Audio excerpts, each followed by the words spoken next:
رب المشرقين ورب المغرب نحمده ونصلي على رسوله الكريم اما بعد فاعوذ بالله من الشيطان الرجيم بسم الله الرحمن الرحيم رب اشرح لي صدري ويسر لي امري واحلل عقدة من لساني يفقهوا قولي 25واں پارہ۔ شروع کرتی ہوں اللہ کے نام سے جو بے انتہا مہربان نہایت رحم فرمانے والا ہے۔ قیامت کا علم اللہ ہی کی طرف لوٹایا جاتا ہے، اور جو بھی پھل اپنے شگوفے سے نکلتا ہے، یا کوئی مادہ جو حاملہ ہوتی ہے یا بچہ پیدا کرتی ہے، تو یہ سب کچھ اللہ کے علم سے ہوتا ہے۔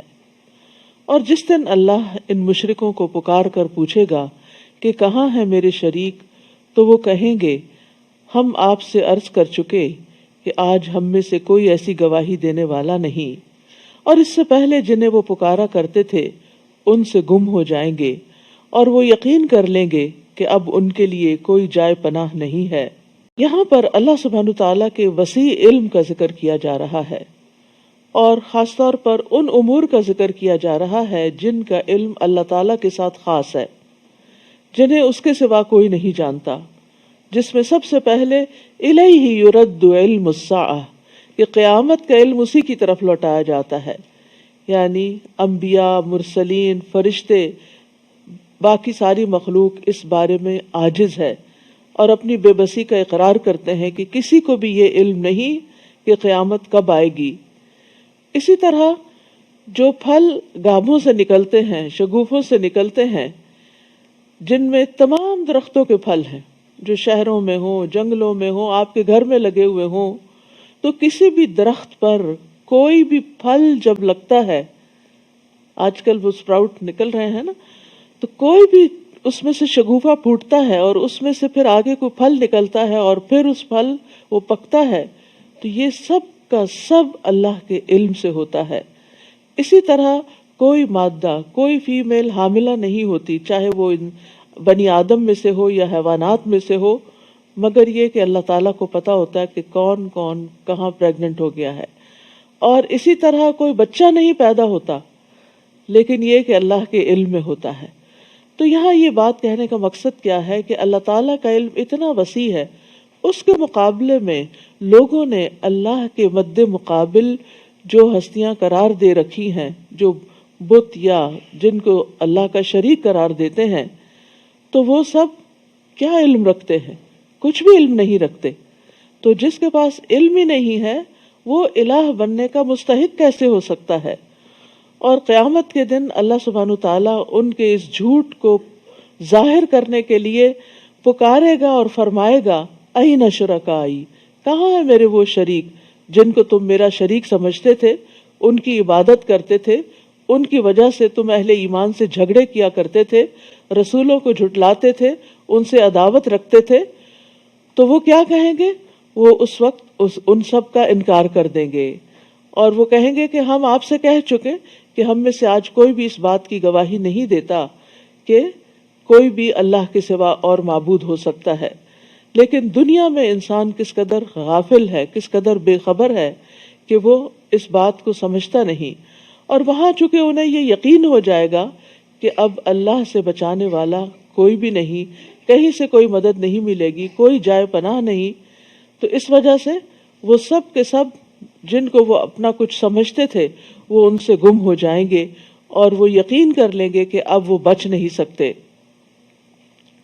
تو یہ بات جو کل قیامت کے دن انسان کہیں گے، جس کا اقرار کریں گے، کاش وہ دنیا میں سمجھیں اور آج اس حقیقت سے آگاہ ہو جائیں اور اس بات کو سمجھ جائیں، اس نقطے کو سمجھ جائیں کہ اللہ کے سوا کوئی بھی نہ پناہ دے سکتا ہے اور نہ ہی عبادت کے لائق ہے، اور نہ ہی ہماری کوئی مشکل آسان کر سکتا ہے، اور نہ ہی ہمارے کسی کام آ سکتا ہے۔ لا يسأم الانسان من دعاء الخیر وان مسہ الشر فیئوس قنوط، انسان اپنے لیے بھلائی کی دعا کرنے سے کبھی نہیں اکتاتا، اگر اسے کوئی تکلیف پہنچ جائے تو مایوس اور نہایت نا امید ہو جاتا ہے۔ تو انسان کا عام طور پر حال کیا ہے کہ اٹھتے بیٹھتے اپنے لیے خیر مانگتا رہتا ہے، اپنے لیے، اپنی اولاد کے لیے، اور بھلائی کی دعا کرنے سے کبھی تھکتا نہیں. یعنی انسان کو جو کچھ بھی مل جائے وہ اس پر قناعت نہیں کرتا، بلکہ وہ کیا چاہتا ہے، اس سے آگے اور بھی ملے اور ملے اور ملے. یعنی چاہے مال ہو، چاہے اولاد ہو، چاہے جاہ و منصب ہو، چاہے دنیا کی نعمتیں ہوں، ہم سب اگر غور کریں تو اگر ہمارے 10 سال پہلے اس سے حالات کمزور تھے تو اس وقت بھی ہم مزید مانگتے تھے، اور آج اگر بہتر ہے تو آج بھی اور مانگتے ہیں. تو یہ انسان کی ایک فطرت میں ہے کہ وہ دنیا کے خیر کے حوالے سے کبھی بھی راضی نہیں ہوتا، وہ مزید مانگتا چلا جاتا ہے. نبی صلی اللہ علیہ وسلم نے فرمایا اگر ابن آدم کو ایک وادی سونے کی بھر کے دے دی جائے تو وہ دوسری کا خواہش مند ہو جائے گا کہ ایک اور مل جائے، اور اگر دوسری دے دی جائے تو تیسری کا خواہش مند ہوگا، اور ابن آدم کا پیٹ مٹی کے سوا اور کوئی چیز نہیں بھر سکتی، اور اللہ تعالیٰ اس کی توبہ قبول کرتا ہے جو توبہ کرے. وَلَئِنْ أَذَقْنَاهُ رَحْمَةً مِنَّا مِنْ بَعْدِ ضَرَّاءَ مَسَّتْهُ لَيَقُولَنَّ هَذَا لِي وَمَا أَظُنُّ السَّاعَةَ قَائِمَةً وَلَئِن رُجِعْتُ إِلَى رَبِّي إِنَّ لِي عِنْدَهُ لَلْحُسْنَى. اور اگر تکلیف پہنچنے کے بعد ہم اسے اپنی رحمت کا مزہ چکھائیں تو کہنے لگتا ہے کہ میں اسی کا مستحق تھا، I deserve it. اور میں نہیں سمجھتا کہ کبھی قیامت بھی آئے گی. یعنی دنیا کی رونقوں میں پھر انسان ایسے غافل اور مدہوش ہوتا ہے کہ اپنے انجام کو بھول جاتا ہے. اور اگر مجھے اپنے رب کے پاس جانا ہی پڑا تو وہاں بھی میرے لیے بھلائی ہی ہوگی. یہ اگر یہاں مل گیا تو وہاں کیوں نہیں ملے گا. ہم ایسے کافروں کو ضرور بتا دیں گے کہ وہ کیا کرتے تھے اور انہیں سخت عذاب کا مزہ چکھائیں گے. تو یہاں انسان کی 2 قبیح صفات کا ذکر کیا جا رہا ہے کہ اگر اسے تکلیف پہنچتی ہے تو مایوس ہونے لگتا ہے، اور اگر انسان کو کوئی نعمت ملتی ہے، خوشحالی پہنچتی ہے تو بھول جاتا ہے کہ انعام کس نے کیا. وہ خود تکبر کرنے لگتا ہے اور کہتا ہے کہ میں اس کا حقدار تھا. اور پھر یہ صفات اللہ تعالیٰ نے ان لوگوں کی بتائی کہ جو قیامت کو جھٹلاتے ہیں. یعنی اللہ کا انکار، آخرت کا انکار انسان کے اندر ایسی بد اخلاقی پیدا کر دیتا ہے. لیکن جو مومن ہوتا ہے وہ ہر حال میں اللہ کی طرف رجوع کرتا ہے اور حالات کی تنگی سے مایوسی کی طرف نہیں جاتا. وَإِذَا أَنْعَمْنَا عَلَى الْإِنسَانِ أَعْرَضَ وَنَأَىٰ بِجَانِبِهِ وَإِذَا مَسَّهُ الشَّرُّ فَذُو دُعَاءٍ عَرِيضٍ. اور جب ہم انسان پر انعام کرتے ہیں تو منہ موڑ لیتا ہے اور پہلو پھیر کے چل دیتا ہے. یعنی پھر وہ اپنی دولت کو، دنیا کی خوشحالی اور نعمتوں کو انجوائے کرنے کی طرف چل پڑتا ہے اور ان میں مصروف ہو جاتا ہے. اور جب کوئی تکلیف پہنچتی ہے تو لمبی چوڑی دعائیں مانگنے لگتا ہے. اور یہ ہم سب کا ہی حال ہے کسی نہ کسی درجے میں کہ تکلیف کے وقت جس طرح ہم اللہ تعالیٰ کو پکارتے ہیں اس طرح خوشحالی میں نہیں پکارتے. آپ ان سے پوچھئے بھلا دیکھو اگر یہ قرآن اللہ ہی کی طرف سے ہو اور تم نے اس کا انکار کر دیا تو اس شخص سے بڑھ کر گمراہ کون ہوگا جو اس کی مخالفت میں دور تک چلا گیا ہو. کیونکہ قرآن تو کتاب ہدایت ہے، اور اگر کوئی شخص اس کو ہی نہیں مانتا تو پھر اس کا حال کیا ہوگا؟ وہ گمراہی میں ہی بھٹکتا پھرے گا اور وہاں تک گمراہی میں جائے گا کہ جہاں سے واپسی کا کوئی راستہ نہ ہوگا، اور کسی اور ذریعے سے اس کو ہدایت نہیں ملے گی. کیونکہ جو ہدایت کا سر چشمہ تھا یہ ایسا ہی ہے کہ اگر کسی انسان کو پیاس لگے اور پانی کا جو چشمہ اس کے سامنے ہے اس کو چھوڑ کر آگے نکل جائے اور آگے کہیں پانی نہ ہو تو پھر وہ پیاس سے مرے گا نہیں تو کیا ہوگا. سنریہم آیاتنا فی الآفاق قل ارأیتم ان کان من عند اللہ سنریہم آیاتنا فی الآفاق وفی انفسہم.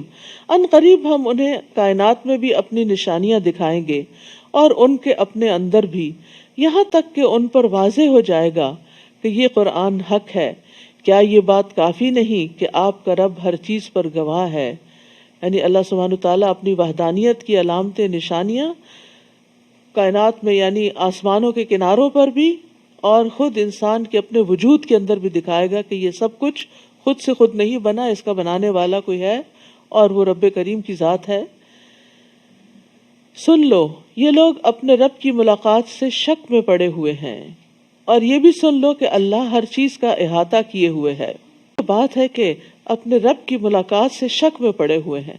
ہم سب بھی اپنے آپ سے پوچھیں کہ ہمیں یقین ہے کہ ایک دن اللہ کے سامنے جا کھڑے ہونا ہے، اور کیا ہم اس کے لیے دعائیں بھی کرتے ہیں کہ یا اللہ وہ ملاقات بہت خوشگوار ہو۔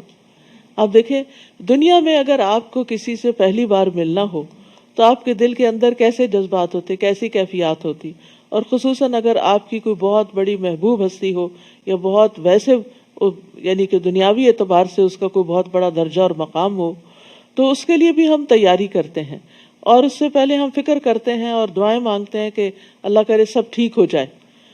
تو اگر ہمیں اپنے رب سے ملاقات کا یقین ہے تو اس کے لیے ہم کتنی فکر کرتے ہیں کہ وہ ملاقات اچھی ہو اور وہ بہت خوشگوار ہو اور بہت ہمیں محبوب ہو۔ اس کے لیے دعائیں کرنی چاہیے کہ یا اللہ جب میں آپ سے ملوں تو آپ مجھ سے راضی ہو جائیں اور میں آپ کو دیکھ کر خوش ہو جاؤں، یعنی اس وقت اللہ تعالیٰ ناراض نہ ہو اور ہمارے اندر ایسا خوف نہ ہو کہ ہم مایوس ہو جائیں۔ لیکن جو شخص ملاقات کا یقین رکھتا ہے پھر وہ اس کے لیے تیاری کرتا ہے، کیونکہ جو ملاقات کی تیاری نہیں کرتا یہ ناسمجھی کی علامت ہے۔ عمر بن عبدالعزیز ممبر پر چڑھے، پھر اللہ کی حمد و ثنا بیان کی، پھر کہا اما بعد، اے لوگو، میں نے کسی نئے حکم کو جاری کرنے کے لیے تمہیں جمع نہیں کیا، لیکن میں نے اس معاملے میں غور کیا ہے جس کی طرف تم لوٹ کر جانے والے ہو، جس سے تمہاری ملاقات ہونے والی ہے۔ پھر انہوں نے کہا میں جان چکا ہوں کہ اس حکم کی تصدیق کرنے والا احمق ہے اور اس کی تکذیب کرنے والا ہلاک ہونے والا ہے۔ بس اتنا کہہ کے ممبر سے اتر گئے۔ تو ان کا یہ کہنا کہ اس کی تصدیق کرنے والا کہ اللہ سے ملاقات ہوگی وہ احمق ہے، کیا مطلب؟ یعنی جو اس کی تصدیق کرتا ہے پھر اسے چاہیے اس جیسا عمل بھی کرے، اتنی تیاری بھی کرے، یعنی جس درجے کی ہستی سے ملاقات ہے پھر اس طرح کی تیاری بھی مطلوب ہے، لیکن وہ ویسا عمل نہیں کرتا، نہ ہی اس سے ڈرتا ہے، نہ ہی اس کی ہولناکی سے خوف کھاتا ہے، حالانکہ وہ اس کی تصدیق بھی کرتا ہے، اس کے واقع ہونے کا یقین بھی رکھتا ہے، اس کے باوجود اپنے کھیل اور غفلت اور خواہشات اور گناہوں پہ اڑا رہتا ہے، تو اس اعتبار سے وہ احمق ہے۔ اور لغت میں احمق وہ ہوتا ہے جس کی عقل کمزور ہوتی ہے۔ تو اس سے کیا پتہ چلتا ہے کہ سمجھدار اور عقل مند لوگ کون ہیں؟ کہ جو اللہ کی ملاقات کی تیاری کریں عمل کر کے، اور اس کے لیے چھوٹے چھوٹے عمل بھی جو کریں تو کہا کریں اللہ یہ عمل میں صرف اور صرف تیرے لیے کر رہی ہوں تاکہ تو اس دن مجھے دیکھے تو مجھے بخش دے، مجھ سے راضی ہو جائے، کیونکہ بہت دفعہ ہم نیک کام کرتے بھی ہیں اور کر کے پھر احسان بھی جتاتے ہیں اور کر کے اس کو ضائع بھی کر دیتے ہیں۔ تو جو شخص اللہ کے لیے کرتا ہے وہ ہر حال میں مطمئن اور راضی ہوتا ہے کہ جس کے لیے میں نے کیا اس نے دیکھ لیا۔ سورۃ الشورى۔ شروع کرتی ہوں اللہ کے نام سے جو بے انتہا مہربان نہایت رحم فرمانے والا ہے۔ حامیم عین سین قاف۔ اللہ جو زبردست اور حکمت والا ہے، آپ کی طرف اور آپ سے پہلے رسولوں کی طرف اسی طرح وحی کرتا رہا ہے۔ آسمانوں اور زمین میں جو کچھ ہے سب اسی کا ہے، اور وہ نہایت بلند اور عظمت والا ہے، اور وہ نہایت بلند اور عظمت والا ہے۔ جو کچھ یہ مشرکین کہتے ہیں قریب ہے کہ آسمان اوپر سے پھٹ پڑے اور فرشتے اپنے رب کی حمد کے ساتھ اس کی تسبیح کرتے ہیں اور زمین میں رہنے والوں کے لیے بخشش طلب کرتے رہتے ہیں۔ سن رکھو اللہ ہی بخشنے والا اور رحم کرنے والا ہے۔ اور جن لوگوں نے اللہ کے سوا سرپرست بنا رکھے ہیں اللہ ہی ان پر نگران ہے، آپ ان کے ذمہ دار نہیں۔ اور اسی طرح ہم نے آپ کی طرف یہ قرآن عربی زبان میں نازل کیا تاکہ آپ اہل مکہ اور اس کے گرد و پیش والوں کو ڈرائیں اور انہیں جمع ہونے کے دن سے بھی ڈرائیں جس کے واقع ہونے میں کوئی شک نہیں۔ اس دن ایک گروہ تو جنت میں جائے گا اور دوسرا دوزخ میں۔ اگر اللہ چاہتا تو انہیں ایک ہی امت رہنے دیتا، مگر جسے وہ چاہتا ہے اپنی رحمت میں داخل کرتا ہے، اور ظالموں کے لیے نہ کوئی کارساز ہوگا نہ مددگار۔ کیا ان لوگوں نے اللہ کے سوا دوسروں کو اپنا کارساز بنا رکھا ہے؟ حالانکہ کارساز تو صرف اللہ ہی ہے، یعنی کام بنانے والا، اور وہی مردوں کو زندہ کرے گا اور وہ ہر چیز پر قادر ہے۔ وَمَا اخْتَلَفْتُمْ فِيهِ مِنْ شَيْءٍ فَحُكْمُهُ إِلَى اللَّهِ۔ اور جس بات میں بھی تم اختلاف کرتے ہو اس کا فیصلہ کرنا اللہ کا کام ہے۔ دنیا میں آپ دیکھیے کہ ہر موضوع اور ہر ٹاپک پر لوگوں کا باہم اختلاف ہوتا ہے، چاہے وہ ریلیجن ہو، پالیٹکس ہو، فائنانس ہو، کوئی بھی چیز ہو، تو اس میں لوگوں کے خیالات، نظریات مختلف ہوتے ہیں۔ دنیاوی امور میں تو اختلاف ہوتا ہے، ختم ہو جاتا ہے اور اس کے کوئی بہت بڑے کانسیکوینسز نہیں ہوتے، لیکن دین کے معاملے میں جو اختلاف ہے اس کا اصل فیصلہ تو اللہ کرے گا۔ اس لیے ہمیشہ انسان کے اندر یہ حرص ہونی چاہیے کہ میں صحیح دلیل کو اپنا لوں، کسی قسم کی انا پرستی کا شکار نہ ہوں، کسی طرح کی اپنی خواہش نفس کا شکار نہ ہوں کہ چونکہ یہ بات میری مرضی کے خلاف جاتی اس لیے اس کو چھوڑ کے کوئی اور رستہ نکالو، کیونکہ اصل فیصلہ اللہ کرے گا کہ صحیح کیا تھا اور کیا نہیں۔ وہی اللہ میرا رب ہے، میں اسی پر بھروسہ کر چکا اور اسی کی طرف رجوع کرتا ہوں، جو آسمانوں اور زمین کو پیدا کرنے والا ہے، جس نے تمہارے لیے تمہاری اپنی جنس سے بھی جوڑے بنا دیے اور چوپایوں کے بھی اسی طرح۔ وہ تمہیں زمین میں پھیلاتا ہے، کوئی چیز اس جیسی نہیں، لیس کمثلہ شیء وہو السمیع البصیر، اور وہ سب کچھ سننے والا اور دیکھنے والا ہے۔ جب ہم یہ کہتے ہیں کہ اس جیسی کوئی چیز ہی نہیں، تو پھر اللہ سبحانہ وتعالیٰ کو مخلوق پر قیاس نہیں کرنا چاہیے، اللہ تعالیٰ کے لیے ایسی مثالیں نہیں بیان کرنی چاہیے جو مخلوق کے لیے ہوتی ہیں، کیونکہ اللہ تعالیٰ مخلوق میں سے چاہے انسان ہو، جن ہو، فرشتے ہوں، شجر حجر، کوئی بھی چیز، ان میں سے کسی بھی چیز کی طرح نہیں ہے۔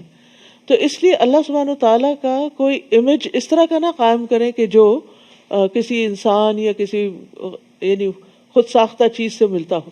جب بھی کوئی چیز ذہن میں آپ کے، اللہ تعالیٰ ایسا نہیں ہے، وہ اس سے بہت بلند ہے، بہت عظیم ہے، بہت بہترین ہے، وہ میرے تصور میں نہیں آ سکتا۔ لیس کمثلہ شیء، اس کا علم، اس کی طاقت، اس کی حیات، اس کی قدرت، اس کی عظمت، اس کی حکمت، ہر چیز جو ہے وہ انسانوں سے اور دنیا میں پائی جانے والی ہر چیز سے بہت بالا ہے۔ لہ مقالید السماوات والارض، آسمانوں اور زمین کی کنجیاں اس کے پاس ہیں، سارے خزانوں کا مالک وہ ہے۔ جس کو یہ یقین ہو وہ تو مانگتے ہوئے تھکتا ہی نہیں، کیونکہ دنیا میں جب کسی انسان کے بارے میں آپ کو پتا چلتا ہے کہ اس کے پاس بہت کچھ ہے تو آپ کو اس سے ایک امید وابستہ ہو جاتی کہ میری مشکل میں یہ میری کوئی مدد کرے گا۔ لیکن اصل میں تو ہر خزانے کا مالک، وہ خزانے بھی جو بندوں کے پاس ہیں ان کا بھی اصل مالک اللہ ہے، بندے بھی جب دیتے ہیں جب اللہ کا اذن ہوتا ہے۔ وہ جس کے لیے چاہتا ہے رزق کشادہ کر دیتا ہے اور جس کے لیے چاہتا ہے کم کر دیتا ہے، بلا شبہ وہ سب کچھ جاننے والا ہے۔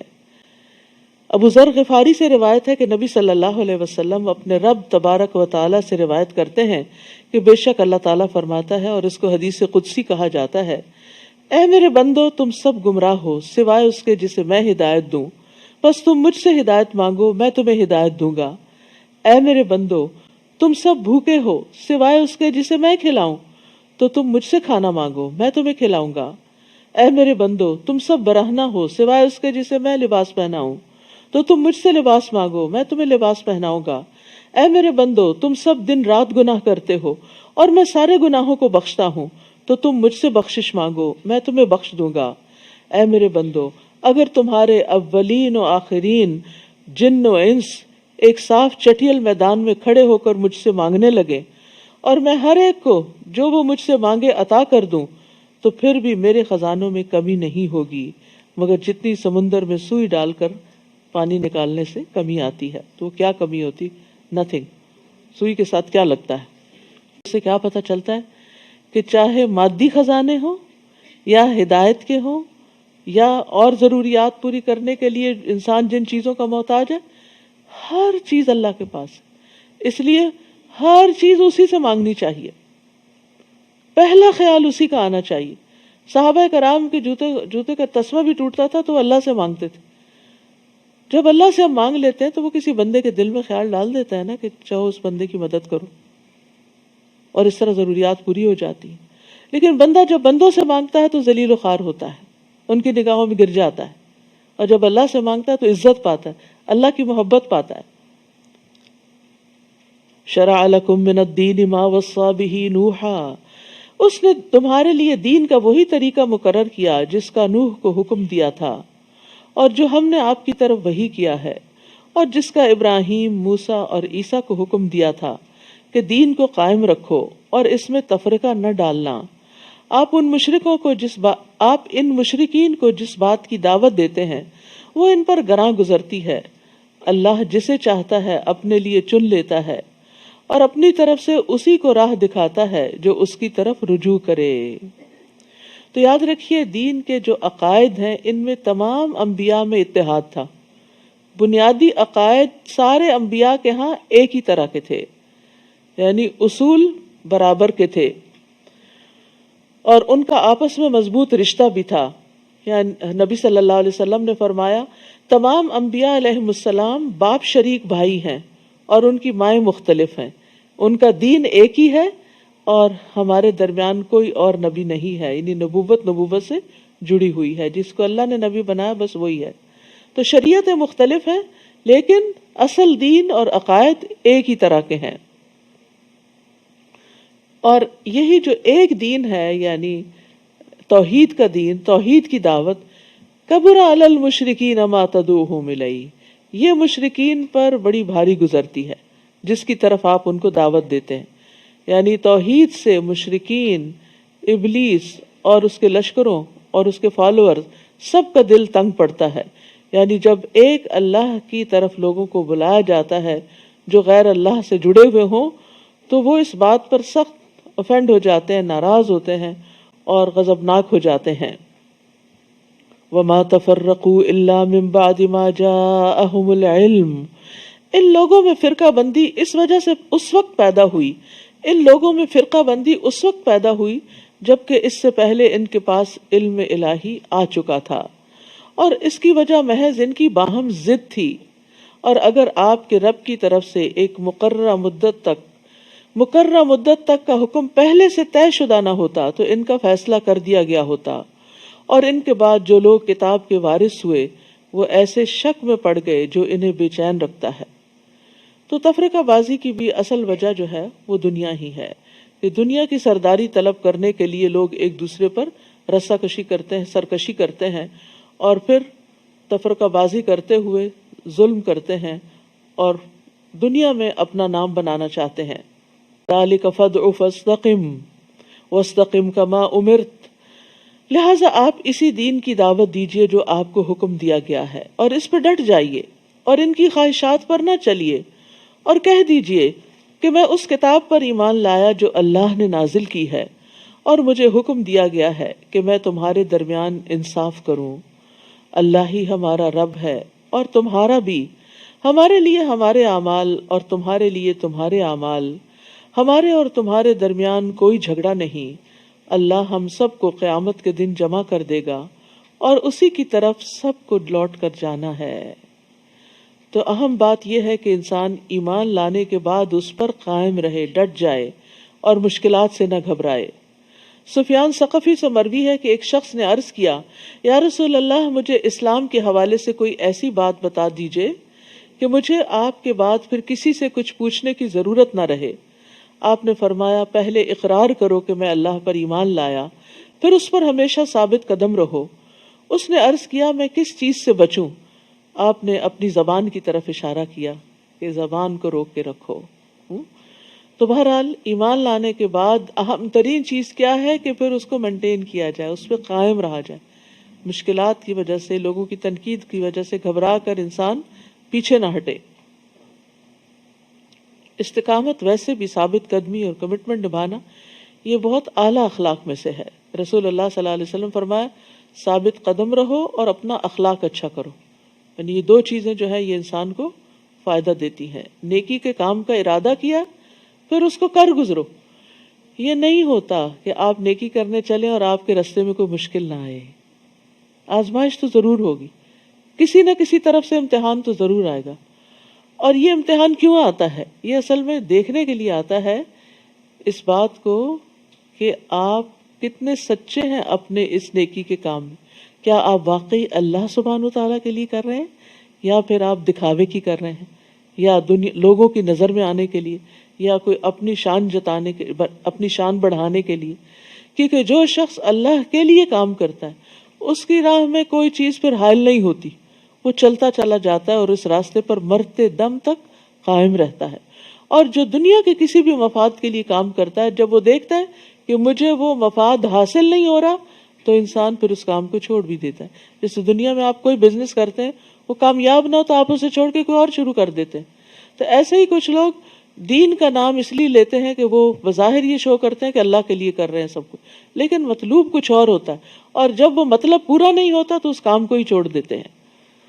والذین یحاجون فی اللہ من بعد ما استجیب لہ حجتہم داہدۃ عند ربہم وعلیہم غضب ولہم عذاب شدید۔ اور جو لوگ اللہ کی ہستی کو تسلیم کر لیے جانے کے بعد اس کے بارے میں جھگڑا کرتے ہیں، ان کی حجت ان کے رب کے ہاں باطل ہے، ان پر اللہ کا غضب ہے اور ان کے لیے سخت عذاب ہے۔ اللہ ہی ہے جس نے حق کے ساتھ کتاب اور میزان نازل کی ہے، اور آپ کو کیا معلوم کہ شاید قیامت قریب ہی ہو۔ یعنی یہاں پر کتاب اور میزان اور قیامت، ان تین چیزوں کا ذکر کیا گیا ہے، کیونکہ قیامت جو ہے وہ بدلے کا دن ہے، حساب کا دن ہے، تو اس سے پہلے انسان کو میزان یعنی انصاف سے کام لینا چاہیے، اور اس کے لیے انسان کو کتاب کا سہارا لینا چاہیے کہ کتاب پڑھنی چاہیے تاکہ وہ اس کو سیدھے راستے پر قائم رکھے۔ تو مراد اس سے یہ ہے کہ یہ سب کچھ اس لیے اللہ نے بھیجا، کتاب، میزان اور آخرت کا کانسیپٹ، تاکہ انسان کے اعمال درست ہوں اور پھر ان کا محاسبہ بھی کیا جائے۔ جو لوگ اس قیامت پر ایمان نہیں رکھتے وہ تو اس کے لیے جلدی مچاتے ہیں کہ نہ سمجھ جو ہے، اور جو ایمان لاتے ہیں وہ اس سے ڈرتے ہیں کہ اللہ قیامت آئے گی تو کیا ہوگا۔ اب جیسے موت سے بھی ڈر، مومن کا جو موت سے ڈر ہوتا ہے نا وہ مختلف ہوتا ہے۔ وہ کس بات سے ڈرتا ہے کہ پتہ نہیں میں نے کچھ کیا نہیں، پتہ نہیں میرے ساتھ کیا ہوگا۔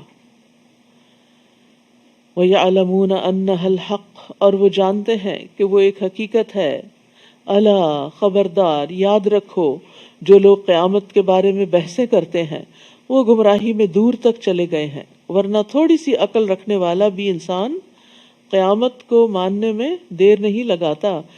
بالکل ایک لاجیکل سی بات ہے کہ اس دنیا میں انسان کے اعمال کا بدلہ مل ہی نہیں سکتا، چاہے اچھے کرے یا برے کرے۔ مثلاً ایک شخص ایک کتاب لکھتا ہے اور وہ کتاب وہ بس $20,000 میں سیل کر دیتا ہے، لیکن اس سے جو لوگ پڑھ کے فائدہ اٹھاتے ہیں وہ ان میں سے ہر ایک مثلاً 20,000 کما لیتا ہے۔ تو اب کتاب اس نے لکھی ہے اور اس کو تو ملے صرف 20,000، اور آگے اتنے بے شمار لوگ 20,000 کما رہے ہیں، تو اس کو تو پورا حق نہ ملا۔ تو یہ حق کہاں سے مل سکتا ہے؟ آخرت میں ہی مل سکتا ہے۔ اسی طرح ایک شخص 20 کا قاتل ہے، دنیا میں تو اس کا بدلہ نہیں مل سکتا۔ تو کوئی جگہ ہونی چاہیے جہاں انسان کو اس کے اچھے اور برے اعمال کا پورا بدلہ ملے، پورا۔ تو اس لیے جو لوگ اس چیز کو نہیں مانتے پھر ان کو کوئی بات سمجھ میں نہیں آتی اور وہ گمراہی میں بہت دور نکل جاتے ہیں۔ لیکن جو مانتے ہیں پھر وہ ڈرتے ہیں اور وہ اپنے نیک اعمال کی طرف دوڑتے ہیں، جیسے سورۃ الدہر میں آتا ہے، یوفون بالنذر ویخافون یوما کان شرہ مستطیرا، جو اپنی نظر پوری کرتے ہیں اور اس دن سے ڈرتے ہیں جس کی مصیبت بہت زیادہ پھیلی ہوئی ہے۔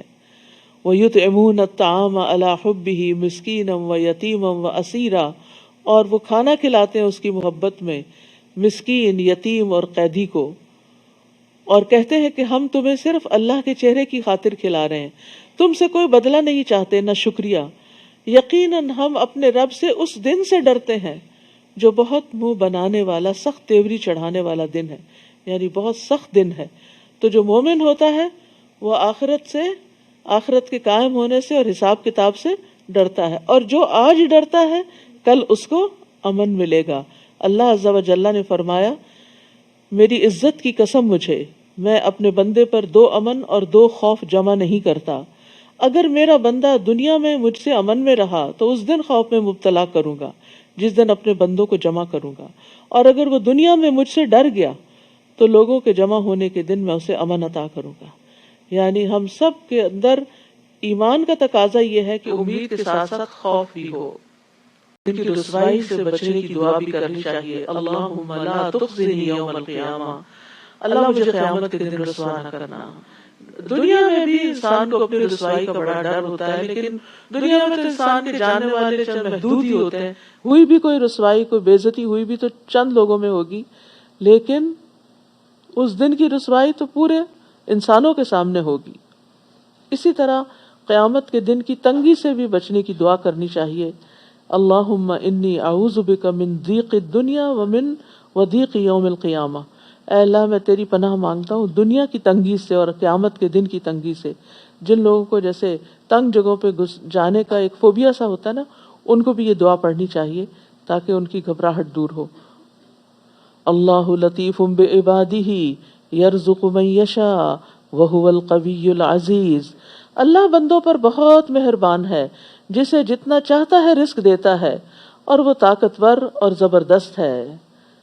اللہ اللطیف ہے، اللہ اپنے بندوں پر بہت مہربان ہے. لیکن مہربانیوں کے انداز کیا ہیں؟ اس سے مراد یہ ہے کہ اللہ تعالیٰ وہ ذات ہے جو تھوڑے عمل کو قبول کر کے بہت بڑی جزا دیتا ہے. اسی طرح وہ جو ٹوٹے ہوئے دلوں کو جوڑتا ہے اور مشکلوں کو آسان کرتا ہے. وہ جو اپنی نافرمانی کرنے والے کو جلد سزا نہیں دیتا اور امید رکھنے والے کو نامراد نہیں لوٹاتا. وہ ہستی جو اپنے مانگنے والے کو خالی ہاتھ نہیں لوٹاتی، امید رکھنے والے کو مایوس نہیں کرتی. وہ جو غلطیاں کو معاف کرنے والا ہے اور معاف کرنا پسند کرتا ہے. اللطیف وہ ہستی ہے جو اس پر بھی رحم کرتا ہے جو خود اپنے آپ پہ رحم نہیں کرتا، جو اپنا بھلا نہیں سمجھتا. وَهُوَ الْقَوِيُّ الْعَزِيزُ، اور وہ قوت والا ہے، غلبے والا ہے. یعنی اللہ سبحانہ تعالی قوی اور عزیز ہونے کے باوجود اللطیف بھی ہے. یعنی جس کے اندر عموماً قوت ہوتی ہے یا غلبہ ہوتا ہے وہ مہربان نہیں زیادہ ہوتا، وہ پھر اس کے اندر کچھ سختی آ جاتی کیونکہ وہ اپنی اتھارٹی کو ایگزیکیوٹ کرنا چاہتا ہے. لیکن اللہ سبحانہ تعالی بندوں پر انتہائی مہربان ہے اور ہر چیز پر قوت رکھتا ہے. من کان یرید حرث الآخرۃ نزد لہ فی حرثہ، جو شخص آخرت کی کھیتی چاہتا ہے ہم اس کی کھیتی بڑھا دیتے ہیں، اور جو دنیا کی کھیتی چاہتا ہے اسے اس میں سے کچھ دے دیتے ہیں، اور آخرت میں اس کا کوئی حصہ نہ ہوگا. تو آخرت کی کھیتی سے کیا مراد ہے؟ جو آخرت کا بدلہ اور صلہ ہے. لیکن جو شخص دنیا چاہے اس کے لیے آخرت میں کوئی حصہ نہ ہوگا. یعنی اپنے سارے نیک اعمال کا بدلہ بھی اور جزا بھی وہ دنیا میں ہی مانگتا ہے. کیا ان لوگوں کے ایسے شریک ہیں جنہوں نے ان کے لیے دین کا ایسا رستہ مقرر کر رکھا ہے، جنہوں نے ان کے لیے دین کا ایسا طریقہ مقرر کیا ہو جس کا اللہ نے اذن نہیں دیا، اور اگر فیصلے کی بات طے شدہ نہ ہوتی تو ان کا فیصلہ کر دیا گیا ہوتا. یقیناً اللہ ظالموں کے لیے یقیناً ان ظالموں کے لیے دردناک عذاب ہے. اس دن آپ دیکھیں گے کہ یہ ظالم اپنے اعمال سے ڈر رہے ہوں گے، مگر وہ عذاب ان پر واقع ہو کر رہے گا. اور جو لوگ ایمان لائے اور نیک اعمال کیے وہ جنت کے باغوں میں ہوں گے، اپنے رب کے ہاں جو چاہیں گے انہیں ملے گا. یہی بہت بڑا فضل ہے، کتنی بڑی خوشخبری ہے. ذالک الذی یبشر اللہ عبادہ، یہ وہی فضل ہے جس کی اللہ اپنے بندوں کو بشارت دیتا ہے. کون بندے؟ الذین آمنوا وعملوا الصالحات، جو ایمان لائے اور نیک عمل کرتے ہیں. تو ہمیں فکر ہونی چاہیے نیک اعمال کے کرنے کی، اور جو نیک عمل پتہ چلتا جائے اس پر عمل کرتے چلے جائیں. آپ ان سے کہیے کہ میں اس کام پر تم سے کوئی اجر نہیں مانگتا، البتہ قرابت کی محبت ضرور چاہتا ہوں. اور جو کوئی نیکی کمائے گا ہم اس کے لیے اس میں خوبی کا اضافہ کر دیں گے. بلا شبہ اللہ معاف کرنے والا اور قدردان ہے. یہاں پر جو بات کی گئی ہے نا کہ میں تم سے اس کام پر کوئی اجر نہیں مانگتا بلکہ قرابت کی محبت ضرور چاہتا ہوں، اس کا مطلب یہ ہے کہ نبی صلی اللہ علیہ وسلم کی قریش کے ہر قبیلے کے ساتھ کوئی نہ کوئی رشتہ داری تھی، تو ان کے ہاں صلہ رحمی کا کانسیپٹ بھی بہت تھا. وہ اپنے کنبے قبیلے والوں کا خیال بھی بہت رکھتے تھے. تو نبی صلی اللہ علیہ وسلم ان کو سمجھا رہے ہیں کہ اگر تم ویسے مجھ سے اتفاق نہیں کرتے تو کم از کم اپنی رشتہ داری کا ہی لحاظ رکھو اور مجھے تکلیف نہ دو اور پریشان نہ کرو. یقولون افترا علی اللہ کذبا، کیا وہ یہ کہتے ہیں کہ اس نے اللہ پر جھوٹ باندھا ہے؟ بس اگر وہ چاہتا تو آپ کے دل پہ مہر کر دیتا، اور اللہ تو باطل کو مٹاتا اور اپنے کلمات سے حق کو حق ثابت کرتا ہے. بلا شبہ وہ دلوں کے راز تک جانتا ہے. وَهُوَ الَّذِي يَقْبَلُ التَّوْبَةَ عَنْ عِبَادِهِ وَيَعْفُو عَنِ السَّيِّئَاتِ وَيَعْلَمُ مَا تَفْعَلُونَ، اور وہی تو ہے جو اپنے بندوں کی توبہ قبول کرتا ہے. وہ تو توبہ قبول کرتا ہے اور ان کی برائیوں کو معاف کر دیتا ہے، اور جو کچھ تم کرتے ہو وہ اسے جانتا ہے. تو یہاں اللہ سبحانہ تعالیٰ کی ایک اور خوبصورت صفت بیان کی گئی ہے کہ وہ اپنے بندوں پر نرمی اور مہربانی کرنے والا ہے، ان کی غلطیوں کو معاف کر دیتا ہے. واللہ یعدکم مغفرۃ منہ وفضلا، اور اللہ اپنی طرف سے بڑی بخشش اور فضل کا وعدہ کرتا ہے. واللہ واسع علیم، اور اللہ وسعت والا سب کچھ جاننے والا ہے. اللہ اپنے بندوں کی توبہ سے خوش ہوتا ہے اور بار بار گناہوں کے باوجود اللہ تعالیٰ معاف کر دیتا ہے، اور پھر یہاں تک کہ اللہ تعالیٰ برائیوں سے درگزر کر کے ان کو نیکیوں میں بدل دیتا ہے. اتنا مہربان اور کون ہوگا. اور اس سلسلے میں ایک بڑی خوبصورت روایت ملتی ہے. ابو طویل کہتے ہیں کہ وہ نبی صلی اللہ علیہ وسلم کے پاس آئے اور کہا، ایسے آدمی کے بارے میں آپ کا کیا خیال ہے جس نے سارے گناہوں کا ارتکاب کیا ہو، کوئی گناہ چھوڑا ہی نہ ہو، اور اس سلسلے میں اس نے اپنی ہر چھوٹی بڑی ہر خواہش پوری کر لی ہو، کیا اس کے لیے بھی کوئی توبہ ہے؟ آپ نے فرمایا، کیا تم مسلمان ہو گئے ہو؟ اس نے کہا، اشہد ان لا الہ الا اللہ وانک رسول اللہ. آپ نے فرمایا، تم عمل صالح کرتے رہو اور برائیوں کو چھوڑ دو، اللہ تمہارے سارے گناہوں کو نیکیوں میں بدل دے گا. یعنی اسلام سے پہلے جو تم نے گناہ کیے تھے وہ بھی نیکیاں بن جائیں گے. اس نے کہا، میرے سارے دھوکے اور بدکاریاں بھی؟ وہ پشیمان تھا نا، یہی ندامت ہوتی ہے، اور اس بات کو ایکسپٹ کرنا کہ میں غلط کر رہا تھا. آپ نے فرمایا ہاں. پھر اس شخص نے اللہ اکبر کہا، اور جب تک وہ نظروں سے اوجھل نہ ہو گیا مسلسل تکبیر پڑھتا رہا کہ اللہ بہت بڑا ہے. تو بات یہ ہے کہ اللہ یہ دیکھتا ہے کہ آپ کی توبہ سچی کتنی ہے اور آپ اپنے گناہوں پہ شرمندہ کتنے ہیں. کیونکہ دو طرح کی توبہ ہوتی ہے نا، ایک سچے لوگوں کی توبہ ہوتی ہے اور ایک جھوٹے لوگوں کی ہوتی ہے. سچی توبہ یہ ہوتی ہے کہ انسان پھر ان گناہوں سے نفرت کرتا ہے، ان کی طرف پلٹ کے نہیں جاتا اور جانا بھی نہیں چاہتا، اور یہ کہتا ہے میں نے غلط کیا. ان گناہوں پہ اس کو ندامت ہوتی ہے، وہ روتا ہے. اور جھوٹی توبہ کیا ہے کہ جب کوئی کہے توبہ کر لو تو انسان زبان سے زبان ہلا دے کہ توبہ میری توبہ، اور اگلے ہی لمحے پھر کوئی غلط بات کر دے. ادھر سے توبہ بولے اور ادھر سے جھوٹ بولے، ادھر سے توبہ کہے اور ادھر سے غیبت کرے. تو یہ جھوٹے لوگوں کی توبہ ہوتی ہے. تو اس لیے کہیں دھوکہ نہ کھائیں کہ جھوٹی توبہ سے بھی یہی ملے گا جو اس شخص کی سچی توبہ سے اس کو خوشخبری ملی. ایمان لائیں اور نیک عمل کریں، ان کی دعا قبول کرتا ہے. سبحان اللہ. دعاؤں کی قبولیت کے لیے نیک عمل ضروری ہے، اور اپنے فضل سے انہیں زیادہ بھی دیتا ہے. اور جو کافر ہیں ان کے لیے سخت عذاب ہے. اسی لیے آپ دیکھیں کہ جتنے بھی نیک کام ہیں، جیسے فرائض کی ادائیگی ہے، مثلا فرض نماز ہے، اس کے بعد دعا کریں 10 دفعہ سبحان اللہ، 10 دفعہ الحمدللہ، 10 دفعہ اللہ اکبر کہہ کے جو دعا مانگے وہ قبول ہوتی. تو آپ نے نماز کا فرض بھی ادا کیا اور ساتھ تسبیح پڑھی، آپ کی دعا قبول ہوئی. قرآن مجید پڑھنے کے بعد دعا قبول ہوتی، صدقہ خیرات کرنے کے بعد دعا قبول ہوتی ہے. تو نیک یہاں بھی آپ دیکھیے کہ جو لوگ ایمان لائیں اور نیک عمل کریں اللہ ان کی دعا قبول کرتا ہے. تو اس میں وہ واقعہ بھی یاد کریں جو بنی اسرائیل کے 3 لوگ تھے جو ایک غار میں پھنس گئے تھے. تو انہوں نے پھر کیا کیا تھا نکلنے کے لیے؟ ان کا زور نہیں، بس نہیں چلتا تھا کہ وہ چٹان ہٹا دیں، وہ ان کے بیونڈ طاقت تھی. تو انہوں نے ان میں سے ہر ایک نے اپنا اپنا نیک عمل یاد کر کے اس کا واسطہ دیا، وسیلہ بنایا اس کو کہ اللہ اگر یہ عمل آپ کو پسند تھا تو اس کے صلے میں ہمیں یہاں سے نجات دے دے. اور وہ چٹان ہٹ گئی اور وہ باہر نکل آئے.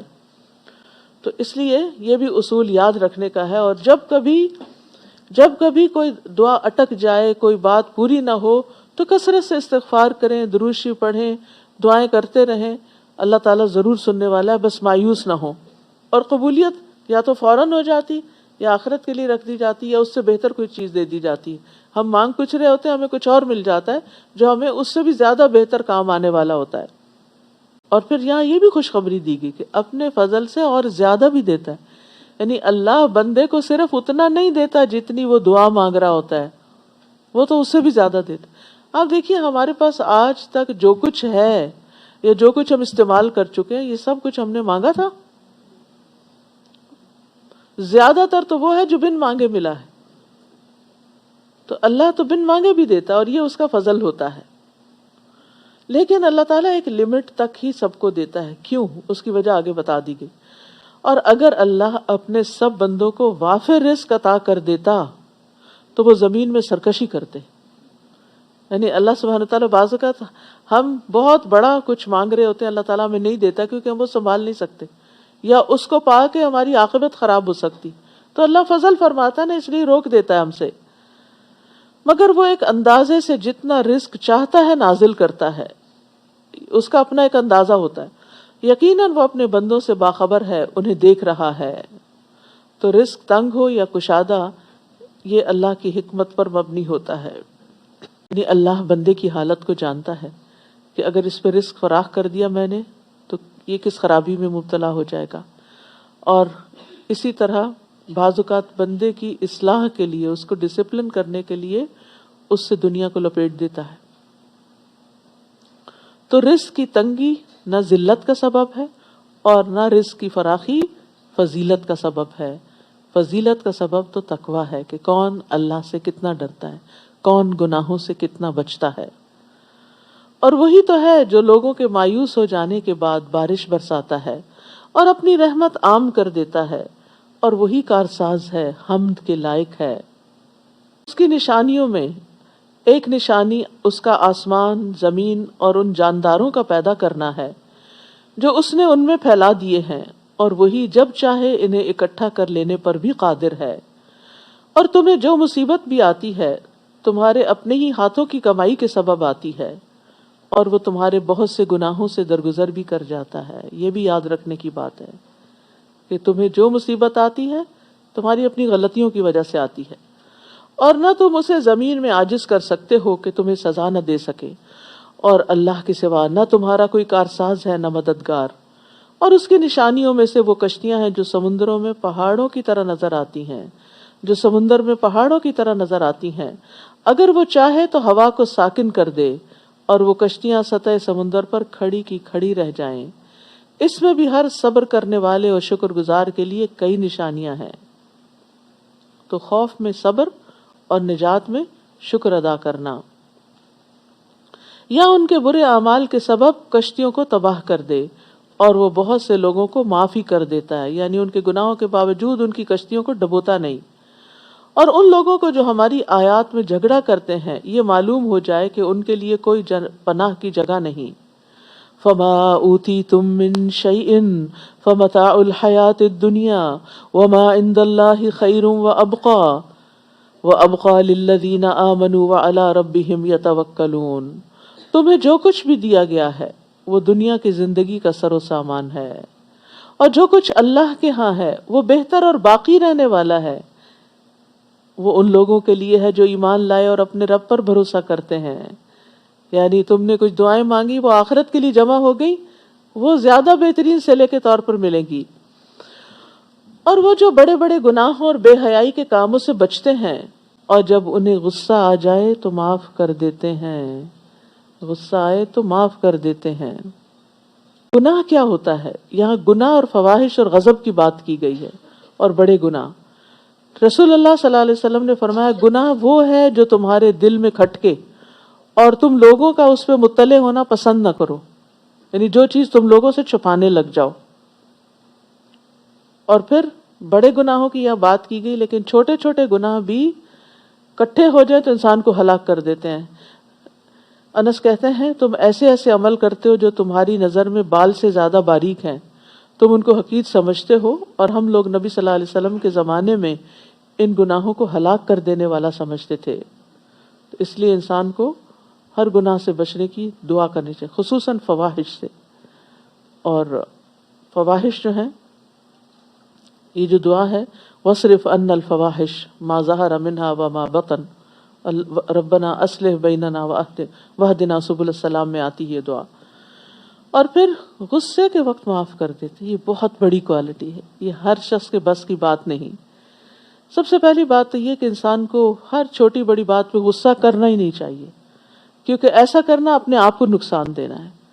اور جو شخص غصہ نہ کرے وہ اللہ سبحانہ وتعالیٰ سے، اللہ تعالیٰ کے غضب سے بچ جاتا ہے. ایک شخص نے پوچھا اللہ کے رسول مجھے اللہ کے غضب سے کون سی چیز بچا سکتی ہے کہ اللہ مجھ پہ ناراض نہ ہو؟ آپ نے فرمایا تم غصہ نہ کرو، تم دوسروں پہ غصہ نہ کرو، اللہ تعالیٰ تم پہ غصہ نہیں کریں گے. اور یاد رکھیے غصہ سارے شر جمع کر دیتا ہے. ایک شخص نے عرض کیا اللہ کے رسول مجھے کوئی نصیحت کیجیے. آپ نے فرمایا غصہ نہ کیا کرو. وہ شخص کہتا ہے کہ میں نے آپ کے فرمان پہ غور کیا تو جان لیا کہ غصہ ہر قسم کے شر کو جمع کرتا ہے. یعنی جب غصہ آتا ہے تو بدگمانی بھی ہوتی ہے، انسان برا بھلا بھی دوسروں کو کہتا ہے، ناراض بھی ہوتا ہے، لڑائی ڈال دیتا ہے، جھگڑے فساد اور بعض اوقات قتل و غارت تک بھی نوبت غصے کی وجہ سے پہنچتی ہے. والذین استجابوا لربہم واقاموا الصلاۃ، وہ جو اپنے رب کا حکم مانتے ہیں اور نماز قائم کرتے ہیں اور ان کے کام باہمی مشورے سے طے پاتے ہیں اور جو رزق ہم نے انہیں دیا ہے اس میں سے خرچ کرتے ہیں. تو یہاں پر مشورے کی اہمیت پتہ چلتی ہے کہ اللہ سبحانہ وتعالیٰ اہل ایمان کی صفات میں سے ایک صفت یہ بتاتے ہیں کہ وہ باہم مشورہ کرتے ہیں. مشورہ جو ہے وہ انسان کو بہتری کی طرف لے جاتا ہے. حسن کہتے ہیں اللہ کی قسم جب کسی قوم نے مشورے کا طریقہ اختیار کیا تو جو کچھ ان کے پاس موجود ہے اس میں سے سب سے بہتر چیز کی طرف ان کی رہنمائی کی گئی، اور پھر انہوں نے اسی آیت کی تلاوت کی. خود نبی صلی اللہ علیہ وسلم کی زندگی میں ہم دیکھتے ہیں کہ آپ اپنے صحابہ سے، اپنے قریبی ساتھیوں سے مشورے کیا کرتے تھے. ابن عمر کہتے ہیں کہ مسلمان جب مدینہ آئے تو نماز کے لیے نماز کے وقت کا اندازہ کر کے جمع ہوتے تھے، یعنی سورج کے ڈھلنے وغیرہ کو دیکھ کے. اس وقت نماز کے لیے اعلان نہیں ہوتا تھا. تو ایک دن مسلمانوں نے اس بارے میں گفتگو کی کہ کچھ سوچنا چاہیے کہ اعلان ہو نماز کا. بعض نے کہا عیسائیوں کی طرح ناقوس بنا لو، بعض نے کہا یہودیوں کی طرح بگل بنا لو اور ایک نرسنگا رکھ لیا جائے. حضرت عمر نے کہا تم ایسا آدمی کیوں نہیں مقرر کر دیتے جو نماز کی اطلاع دے؟ تو اللہ سبحانہ تعالیٰ تو رسول اللہ صلی اللہ علیہ وسلم نے فرمایا اے بلال اٹھو نماز کے لیے پکارو. اور آذان جو ہے وہ یعنی اس سے طے کرنے سے پہلے، حالانکہ یہ ایک عبادت ہے لیکن اس میں بھی نبی صلی اللہ علیہ وسلم نے ساتھیوں سے مشورہ کیا. تو اور پھر اس میں ایک بہت بڑا فائدہ یہ ہوتا ہے کہ جو لوگ مشورے میں شریک ہوتے ہیں وہ اپنے آپ کو اہم سمجھتے ہیں کہ ہمیں امپورٹنس دی گئی ہے، اور یہ چیز ٹیم کو مضبوط کرتی ہے. اسی طرح جتنے لوگ مشورہ دینے میں شامل ہوتے ہیں ان کے اندر ایک مضبوط احساس ذمہ داری پیدا ہو جاتا ہے کہ ہمیں اس کام کو اب مل کے نبھانا بھی ہے. لوگوں کے اندر ایک موٹیویشن کا لیول آتا ہے. اور گروپ کے اندر جو تجربہ کار لوگ ہوتے ہیں ان کے مشورے سے کوئی بہتر فیصلہ ہوتا ہے. اور پھر یہ ہے کہ باہمی موافقت بھی بڑھتی ہے اور ایک دوسرے سے انڈرسٹینڈنگ بڑھتی ہے، ایک دوسرے کا نقطہ نظر پتہ چلتا ہے، اور سب کا مشورہ لینے کے بعد جو فیصلہ کیا جاتا ہے وہ زیادہ بہتر فیصلہ ہوتا ہے. اور جب ان پر زیادتی ہوتی ہے تو وہ بدلہ لے لیتے ہیں، اور برائی کا بدلہ ویسی ہی برائی ہے. پھر جو کوئی معاف کر دے اور صلح کر لے تو اس کا اجر اللہ کے ذمہ ہے، وہ ظالموں کو قطعاً پسند نہیں کرتا. اور جو شخص ظلم ہونے کے بعد بدلہ لے لے تو اس پر کوئی الزام نہیں ہے. ظالموں سے درگزر کرنا انتقام لینے سے افضل ہے، کیونکہ معاف کرنا اللہ تعالیٰ کی محبوب صفت ہے. ان اللہ عفو انک عفو تحب العفو فاعف عنی. اللہ تو معاف کرنے والا ہے، معافی کو پسند کرتا ہے، تو مجھے معاف کر دے. نبی صلی اللہ علیہ وسلم اپنی ذات کے لیے کسی سے انتقام نہیں لیتے تھے، لیکن اگر کوئی اللہ کی حد ٹوٹتی تھی تو وہاں پر آپ انتقام لیتے تھے. تو اس کا مطلب یہ ہے کہ اگر کوئی چیز پرسنل آپ کو نقصان دے رہی ہے تو اس پہ آپ معاف کر سکتے ہیں، لیکن اگر کوئی اجتماعیت کو نقصان دے رہی ہے تو آپ ڈسپلن بھی کر سکتے ہیں. تو معاف کرنے سے بڑا فائدہ کیا ہوتا ہے؟ اللہ تعالیٰ معاف کر دیتا ہے۔ نبی صلی اللہ علیہ وسلم نے منبر پر فرمایا، رحم کرو تم پہ رحم کیا جائے گا، تم معاف کر دو اللہ تمہیں معاف کر دے گا۔ انما السبیل علی الذین یظلمون الناس، الزام تو ان لوگوں پر ہے جو لوگوں کو ظلم کرنے اور زمین میں، یعنی جو لوگوں پر ظلم کرتے ہیں اور زمین میں ناحق زیادتی کرتے ہیں، ایسے ہی لوگوں کے لیے دردناک عذاب ہے۔ یعنی ظالم جو ہے وہ عذاب کا پھر مستحق بن جاتا ہے، اگرچہ دنیا میں لوگ اس کو معاف کر دیں یا بدلہ نہ بھی لیں، لیکن قیامت کے دن اس کی پکڑ ہوگی۔ اور جو شخص صبر کرے اور معاف کر دے تو یہ بڑی ہمت کا کام ہے، یعنی صبر کرنا اور زیادتی کرنے والوں سے درگزر کرنا بہت بڑے حوصلے کی بات ہے، بڑے لوگوں کا کام ہے، یہ چھوٹے دل والوں اور چھوٹوں کا کام نہیں ہے۔ اور جسے اللہ گمراہ کر دے تو اس کے بعد اس کا کوئی کارساز نہیں۔ اور آپ ظالموں کو دیکھیں گے کہ جب وہ عذاب دیکھیں گے تو کہیں گے کہ کیا واپس پلٹنے کی بھی کوئی راہ ہے؟ اور آپ دیکھیں گے کہ جب انہیں اس دوزخ پر پیش کیا جائے گا تو ذلت کے مارے جھکے ہوئے چھپی ہوئی نگاہوں سے دیکھ رہے ہوں گے، اور جو لوگ ایمان لائے تھے وہ کہیں گے کہ اصل میں خسارہ اٹھانے والے وہ لوگ ہیں جنہوں نے قیامت کے دن اپنے آپ کو اور اپنے گھر والوں کو خسارے میں رکھا۔